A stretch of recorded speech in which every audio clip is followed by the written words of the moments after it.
Support for this episode is brought to you by Mrs. Meyer's. A delightfully clean home can make for a delightful start to the day. At Mrs. Meyer's, everything we make is inspired by the garden. With plant-derived ingredients, our cleaning products work like the dickens, leaving your home sparkly clean and your to-do list tackled in no time.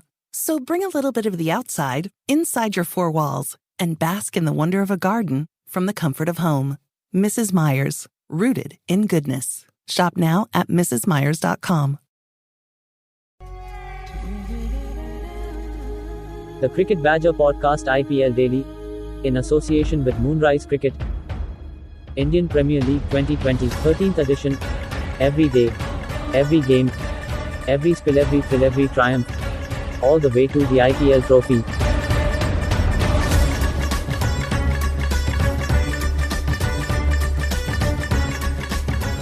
Hello everybody, welcome along. It's another edition of the Cricket Badger IPL Daily Podcast, and good to have you with us. We have gone through the 15th and 16th matches of IPL 2020. We'll talk about them in just a second, and we'll also have a look ahead to Sunday's doubleheader, Mumbai Indians against Sunrisers Hyderabad and Kings 11 Punjab taking on the Chennai Super Kings. With me today, it's Anand, our Mumbai Indians fan, and Deepak, our CSK fan. Anand, we were just talking off air before we pressed record there about who our own favourite teams were. Obviously, your and Deepak's are well documented, but how good this tournament's been, and that almost it doesn't matter who you're supporting. It's just a great cricketing festival, isn't it? I mean, after missing out on sports for so long, it's really good to see the IPL going forward, and you want to see these close matches. So just the magic of the IPL lies in that you see all this explosive hitting, great bowling, great fielding, so it's an absolute pleasure to watch it. And Deepak, we were talking about your favourite player as well, Kedar Jadhav, before we press record as well. You're a big fan of his. Oh, that was quite sarcastic.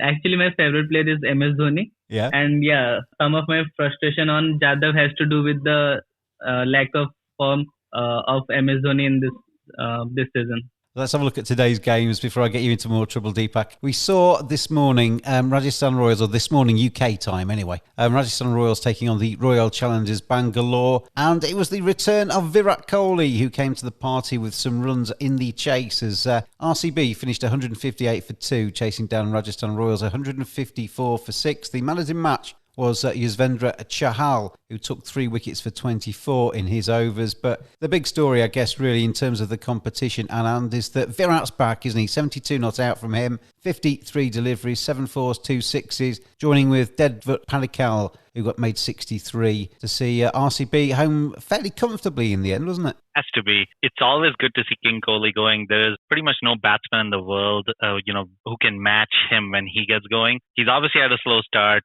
And again, in this match, it looked like he started off slowly.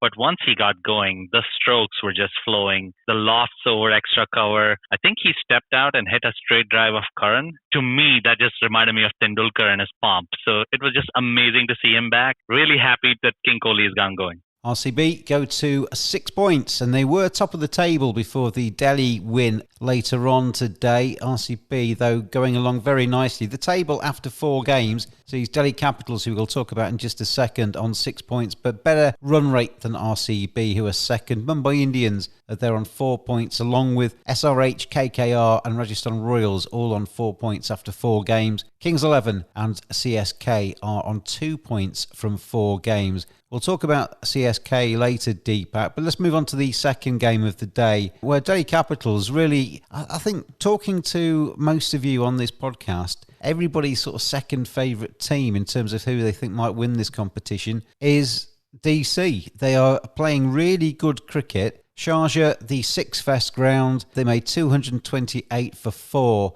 Iyer, the captain, leading the way with 88 not out. Should have really had 100 if he'd been given the strike in the final over. And KKR for a long time looked as if they were in the hunt. And again, they looked like they might do the impossible when Owen Morgan and Tripathi were hitting sixes for fun towards the end of their innings. But they fell short, 210 for 8. And Deepak, it was another one of those Sharjah run fest, wasn't it? It's an incredible ground. It's serving up some incredible six hitting. Well, all 6 innings we have seen in Sharjah have gone above 200. 4 of them above 220, to be honest. And it was no surprise again in this game.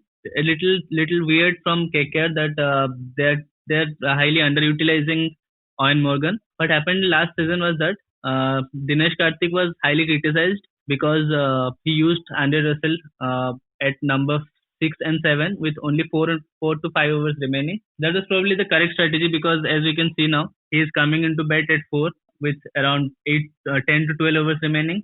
And once he gets out, you have a very high strike rate with very little hitting to come. They were lucky that Rahul Tripathi and Owen Morgan did the hitting against Rabada and Co. But yeah, fell short by 20 odd runs. What they could have done is they could have dropped Narine for this game and got in Lockie Ferguson, who is a Yorker specialist plus a hit the deck bowler. He could have been really handy, and probably DC would have scored 10 to 15 runs less. I don't get the Narine thing now. I mean, I used to love it when he used to go in there and shut his eyes and swing and occasionally come off and make a very quick 50. But in this tournament, he looks nowhere near getting them off to a fast start. He's actually eating up balls and getting out for a strike rate of less than 100, which doesn't do you any good at all in the power play overs at the top of the innings. So Tripathi or somebody like that, I think, should move up to open with Shubman Gill, shift Narine either out the team or further down. And as you say, Owen Morgan, it makes no sense to me for him to be coming at number 6 in that order. He's the sort of player that can tick it along in the middle overs if required. He's a fairly safe pair of hands. And as we saw today, more than capable of opening his shoulders towards the end. They seem to have the personnel, KKR, but in the wrong order, Deepak. Yeah, exactly. So what happened with Narine was he was sent out to open in probably 2017 for the first time. And strategies like using a pinch hitter at the top, you can't carry on that strategy forever. There has to be, Narine, is not a specialist batsman. He has a lot of weaknesses. And at some point or other, teams were going to find out that weakness and exploit that. And that is exactly what's happening this season. And the sooner KKR's management realizes that, the better it is for them. Morgan at 6 is too low a position for him. He's, I think, very good enough even to bat at 3 and control the game on his own. I totally agree with that. Anand, Delhi Capitals, everybody's saying they are the worry, really, for their teams on this podcast. Are you in the same boat? You're the Mumbai Indians man, but Delhi look a really good side, don't they? They've got pretty much all bases covered. Very good bowling, very good batting. Everything seems to fit in. Delhi look like a real threat for the title, top of the table now. Yeah, when I first looked at the teams at the start of the IPL, I thought the Delhi Capitals are going to be the one to watch. They just have all bases covered. I felt death bowling is covered. The batting is very strong. They have a very strong middle order, and they have good spinners. So to me, I think they're still going to be a team to watch and definitely a threat to any team in the competition. It's great to see some of their players sort of, get going. Like Iyer today got going, and I thought Iyer, when he gets going, is a very smooth batsman. He can certainly hit all over the park, and to me, he is the key within their lineup. If he goes, all the big hitters around him can start swinging around and getting even higher totals than what they have been already. The thing with Shreyas Iyer, he goes along at a quick rate of knots without actually looking like he is doing, because he just plays proper cricket shots. He was a class act, isn't he, at number 3 coming in for Delhi, and also a very good skipper. I think he's only 25, but he knows cricket, doesn't he? He's got a good cricket brain on him, and with Ricky Ponting there at the helm for DC, I think they've got every chance this season. The two teams I fancy actually are the top 2 in the table at the moment after 4 games, RCB and Delhi, so we'll see how they go. Still a long way to go in this IPL. Want to get your game the very best it can be? The future of coaching. Talk to a pro. 30-minute video conversation. Video analysis from players at the top of their game. Video shout-outs. Get a personalised message from a pro. Great for birthdays, congratulations messages, a prank, or a simple hello. Visit moonrisesports.com or go to Moonrise Sports on Facebook, Instagram and Twitter. Moonrise Cricket. Let's play.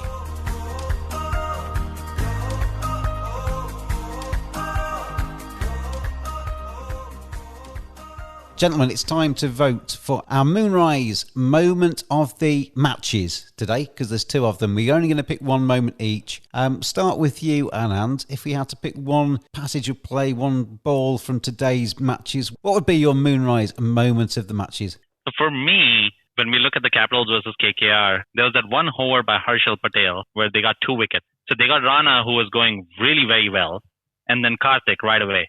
And to me, that put a lot more pressure on Morgan when he came out, and Morgan couldn't get going right away. that was really the biggest key passage within the play. When we even look at how KKR ended up, it was just a few runs that separated the two teams. So right there was what changed the match. He was on a hat-trick, wasn't he, for a ball there as Pat Cummins came in. What about you, Deepak? What would be your Moonrise moment of the matches today? Well, I would choose a moment that did not actually define the result of the game. It would decide the fate of a team going in the longer run. It was Rahul Tripathi taking on Marcus Stoinis, probably scoring 20 odd runs in that over. That changed the momentum heavily towards KKR. And KKR then came back to the game and took it to the penultimate over where Andy Nokia literally killed the chase. But yeah, that was the moment where Rahul Tripathi showed the world what he can do, and KKR management should now seriously think of replacing Narine with Tripathi at the top. Agree with that one. Mine would be Andre Russell's first 2 overs today. He went 2 overs for 7 runs. Nobody hardly talked about it on the commentary when I was watching the television, but Andre Russell, ultimately, I mean, his 4th over was a good one as well, finished with 2 for 29. An all-rounder, genuine all-rounder in this tournament, and 2 very economical overs, which in a game on a pitch like Sharjah, you don't tend to go 2 overs for 7 runs. So he would have been my vote, but I'm going to go with you, Deepak. Our Moonrise moment of the match is Rahul Tripathi's innings today for KKR, announcing himself on the IPL stage.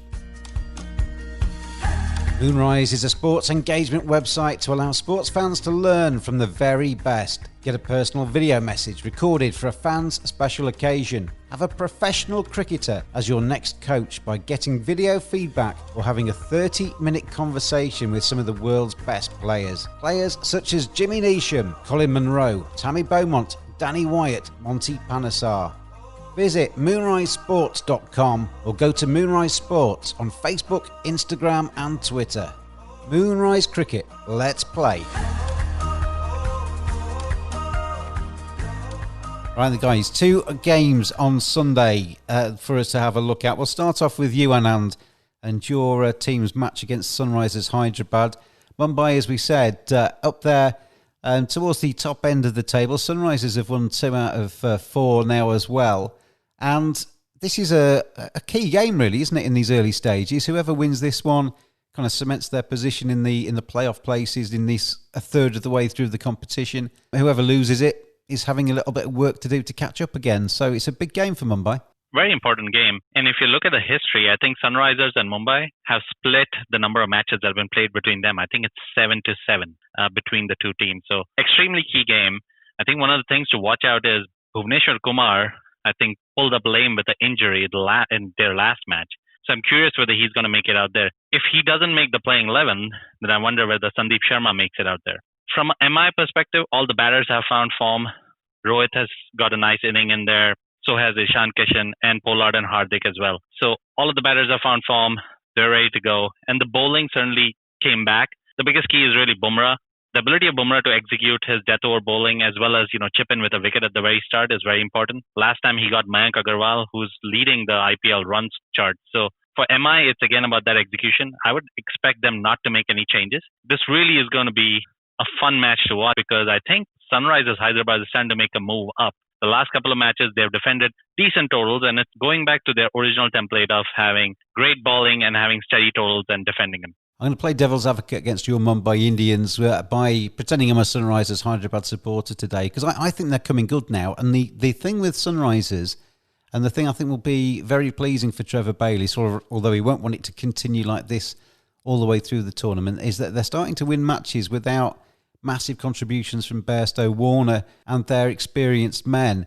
Abhishek Sharma and Priyam Garg were the 2 stars for them in the middle order the other day. That's an area that they've always been weak in, and they've got 2 Indian youngsters, 19-year-olds, putting their hands up in that middle order. I think Sunrisers can take a lot from that. And Sharjah, if Warner suddenly finds his mojo, if Bairstow suddenly finds his mojo, even if Kane Williamson suddenly finds his mojo, I appreciate you have plenty of firepower on your side as well. It could be carnage, couldn't it, in Sharjah tomorrow? It could be. This ground is so small. I think I'm glad the spectators are not there in the stands because I guess watch out. I forget the number of sixes that have been hit in the last few matches, and I think the stat is that 1,055 runs have been scored in the last 3 matches. So certainly it could be carnage. But if we came down to bowling, I would pick any day, Bumrah, Bolt, Chahar, Pattinson against Khalil Ahmed, Natarajan, Rashid Khan, and Sandeep Sharma. And I think Rashid certainly is the biggest key factor there because he's going to bowl his 4 overs and Mumbai Indians are going to have to negotiate that. But with this small stadium, it's really key how your bowling does. And I would still think that MI has a better bowling attack. It's going to be really interesting, that game tomorrow. I think it could be, as I say, a really high-scoring encounter. And I don't think any bowler's safe. We've seen Bumrah go for a few when AB de Villiers took a liking to him, and nobody's safe in Sharjah. It's going to be a very interesting game. Let's move on to you, Deepak, for your CSK side. Taking on a Kings 11 side. I'm going to play devil's advocate with you, Deepak, as well. Kings 11, I think, have been the unlucky side in the tournament so far. Just the one win from their 4 games so far, but it could quite easily have been 3. Denied in a super over when they'd already actually won the game, but the one short was not signalled, and etc., etc. They ended up losing the game. And obviously overhauled in Sharjah when Rajasthan Royals posted the highest ever chase. So Kings 11 have been playing good cricket, just not getting across the line. CSK look very weak to me, Deepak. Defend them. How are CSK going to hold themselves off the bottom of this table? Because I can't see it myself. Well, CSK did make a couple of changes in the last game against SRH, but yeah, it didn't come off. One weak point in that combination is that they have a batting depth up to number 11. If you can see, Deepak Chahar, Shardul Thakur, Piyush Chawla, and Dwayne Bravo. All of them can hit the ball out of the park with ease.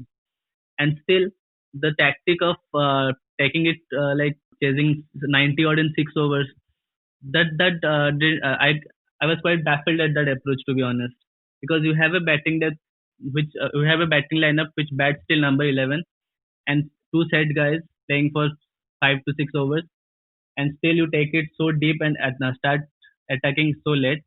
And that's where the chase was already done and dusted, because Dhoni is not at his peak. Bravo is not the batsman he was. Same goes for Jadeja. So they need to find a way to use the pinch hitters better. Yes, the quality-wise, Kings 11 are a little ahead of CSK, especially when the top order is concerned. But CSK do have the resources that if they can play it smart, they can outbat and even outbowl Kings 11 Punjab. The one thing they can't afford to do in Sharjah is to waste the power play overs at the start. They need to hit from the top, don't they? Shane Watson, would you play him? Shane Watson looks like a walking wicket to me at the moment. Would you keep him in the side? I would just give him 2 more games. You'll be out of the IPL by then, Deepak. You're 8th in the table. You'll be out of the IPL. If you give Shane Watson too much of a run in this competition and he doesn't come good, CSK are done and dusted. Yeah. What I would like to do them in the next game is, I would like Sam Curran to open with Shane Watson. If one batsman goes hard at the bowlers from one end, it gives some breathing space for Watson. And we know if Watson survives the power plays, what impact he can have. So for particularly that impact factor, I would give Watson the 2 extra games. Moreover, if you see the first 3 games, Watson actually looked in touch, but yeah, he just found a way to get himself out. Otherwise, he was in touch, and it's just a matter of time before he gets that one big knock. Bhuvi has always been able to trouble him, and it wasn't a big surprise that he was able to dismiss him yet again. But yeah, they need to think something out of the box, like sending in a pinch hitter for a game or 2 to take off the pressure from Watson. Last question, Deepak. MSD, he looked out on his feet the other day in that game, and he'd obviously kept wicket for 20 overs and then batted and made 40 odd, didn't he? And he looked dead on his feet. Is he going to be okay to play in Sharjah? It's a lunchtime start. It's going to be the heat of the day. It's going to take its toll on everybody there. Is MSD up to it? Yeah, I feel fitness-wise, he is quite up there. We need to understand he is close to 40 years old. Even the 22-year-olds like Ishan Kishan and Mayank Agarwal, even they get dehydrated in that heat in Abu Dhabi and Dubai, and as well as in Sharjah, after fielding for 20 overs and then batting the whole inning. Yeah, it's not just Dhoni, it's happening to almost everyone. Even we saw De Villiers wasn't able to collect the award. It's just about the heat. Fitness-wise, Dhoni is up there. He'll be up and running for the next game. Anand, 2 games tomorrow then. Mumbai Indians against SRH, KXIP against CSK. Give me the 2 winners from Sunday's fixtures. I think that KXI is a better team. They certainly are more explosive at the top. And it might also be an option for them to take a look and see whether they could get Mujib in to see whether that would help on this pitch. But I really think Kings 11 will pull it off. And then as far as the Mumbai match and the Hyderabad match is concerned, it's going to be very close. If Mumbai get more than 170, 180 runs, you know that might be past what Hyderabad can get. So far, what Hyderabad has done in the IPL is 153 runs, 142 runs, 162 runs, and 164 runs. So granted, this is Sharjah, so let's add a few more runs there. But, it looks like their batting is not as explosive. So really depends on how well the Mumbai Pacers do. Hopefully they can do well and contain the Hyderabad Sunrisers. And your winner is, you went through all of that answer without actually telling me who's going to win it. Mumbai Indians. Deepak, what about you? The same question for you, the two winners from Sunday's matches. From the first game, MI started slightly more favorite as compared to SRH, purely because of the informed batsmen. Without Bhuvi, the death bowling becomes relatively weaker, and against the informed Pollard and Hardik Pandya, Mumbai certainly start as favorites. In the second game, it's a close call because Kings 11 have a very weak, probably one of the weakest death bowling attacks this season, and CSK, they had a lot of positives to take from the last game. Yeah, a few more changes and they might well be on track. So I'm backing CSK. I thought you might. It's honestly, this competition just gets better and better and better. I'm looking around Twitter, I'm seeing people that are saying they've never watched the IPL before. They're getting into it this time because of the year we're in. I think everybody's just looking for some excuse to watch something different, and the IPL is filling that void for a few people around the world as we speak at the moment. Anand, it's been a pleasure to talk to you again. Thank you for joining me from America. Cheers, James.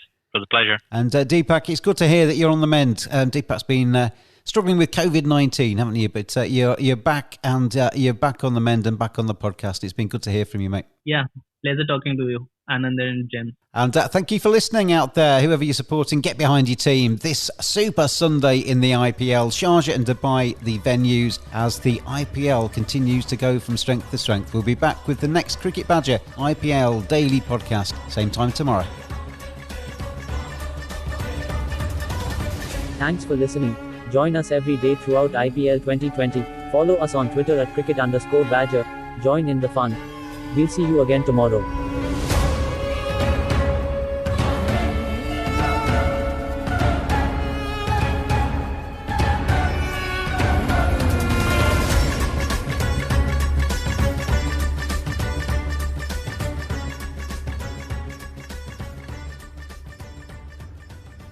People notice a healthy smile, but maybe you have tooth sensitivity, bleeding gums, or acid-weakened enamel. Sensodyne, Parodontax, and Pronamel are trusted specialty toothpastes created to help improve your oral health. For tooth sensitivity, choose Sensodyne. Bleeding gums, get Parodontax. For acid-weakened enamel, Pronamel is the toothpaste for you. Sensodyne, Parodontax, and Pronamel, trusted specialty toothpastes to help bring home your healthy smile. Visit Ibotta to earn cash back.